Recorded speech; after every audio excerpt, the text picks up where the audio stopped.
There's a video currently making the rounds on social media of a couple worship leaders talking about how they don't like singing worship songs that have violent language in them.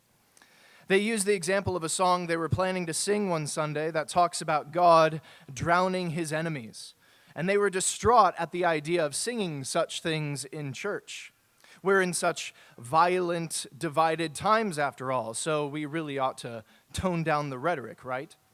They even recognize that the Old Testament has a lot of this kind of language, but certainly this has no place in the New Testament or in Christianity.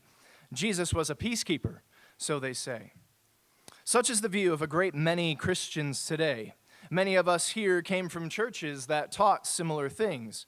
And then you showed up here in Moscow where we sing songs like God of Vengeance, based on Psalm 94, a song we're going to sing in just a moment, which calls certain people stupid and celebrates God slaying the wicked. Is such violent language really acceptable in our church music? Clearly, we think so. First of all, we need to recognize that violence can be used for good or ill, even in the New Testament. The folks in the video would have a hard time with New Testament texts such as Hebrews 11, which praises those who by faith conquered kingdoms, enforced justice, became mighty in war, and put foreign armies to flight. Or Luke 22:36, when Jesus instructs his disciples to sell their cloak to buy a sword. Or Romans 13, where the civil magistrate is to wield the sword as a servant of God.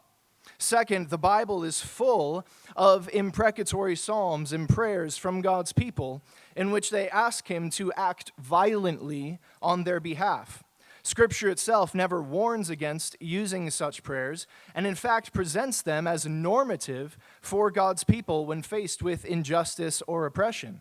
And again, this is not only an Old Testament thing. Revelation 6:10, the saints under the altar in heaven cry out, "How long, O Lord, holy and true, until you judge and avenge our blood on those who dwell on the earth?" This prayer is not the complaint of discontented men, but an earnest and righteous plea from perfected saints. Finally, as we consider God in his justice, rightly administering his violent judgments on wicked people, we must also remember, as John Calvin has pointed out, that one of the ways God chooses to destroy his enemies is by making them his friends.